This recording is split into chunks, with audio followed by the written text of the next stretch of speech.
What up, you guys, and welcome to another episode of the Black Expat Podcast, coming at you guys live from Taichung, Taiwan, on YouTube. Don't know what I was just doing with my hands, but before I get into my story of the day, you guys know what time it is. Have a drink with me.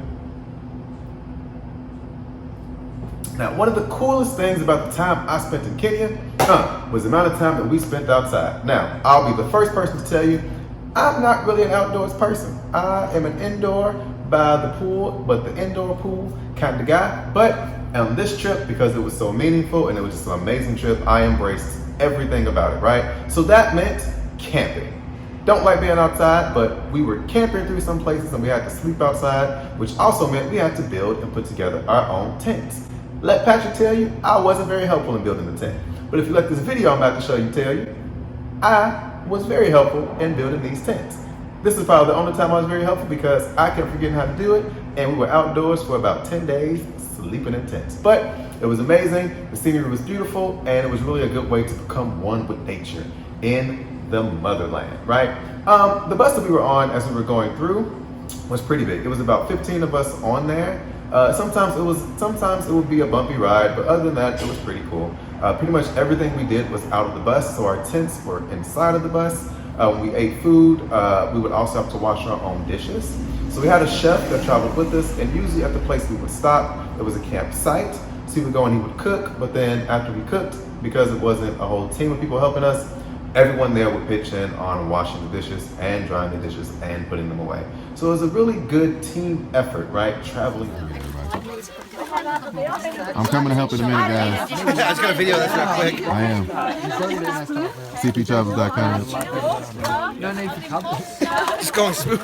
Good job, guys. I'm right. All right. I will say this, camping is cool when you have a toilet, but in some places we stayed, like when we visited the Maasai village, that video is going to be cool, coming up next week.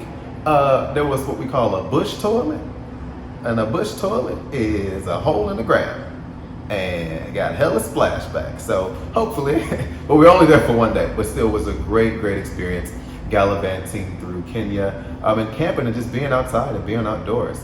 Again, I've never gone on an extensive camping trip. I've done at most 2 days camping outdoors. But in Kenya, that was a big part of the trip. It was becoming one with nature, seeing nature up close and personal, getting close with the animals, the people, the culture, and all those things. So again, it was a great experience. I liked the camping. I didn't love it, but I liked it. I enjoyed the camaraderie that came with eating with everyone every day, talking to the chef. The food was absolutely delicious, and Kenya was one of the most rewarding experiences ever. What you have to look forward to in the next videos is some of the more action-packed things we were doing, up close and personal with hippos, walking and biking through Hell's Gate National Park, among many other things. So thanks you guys for tuning in so far to my Kenya videos. Hope you guys are enjoying them, and I'm really excited about the future. So, you guys know what time it is. Have a drink with me. And if you haven't already, subscribe to the Black Expat Podcast, wherever podcasts can be found. Subscribe to this YouTube channel and become a patron of the Black Expat Podcast. Link also found in the description. I'm trying to reach 1,000 $1 donations to help with many charities that I work with, helping other young up-and-coming podcasters throughout America and also in Taiwan. So, become a contributor, help the podcast, help me, help everybody. Appreciate you guys. Until next time.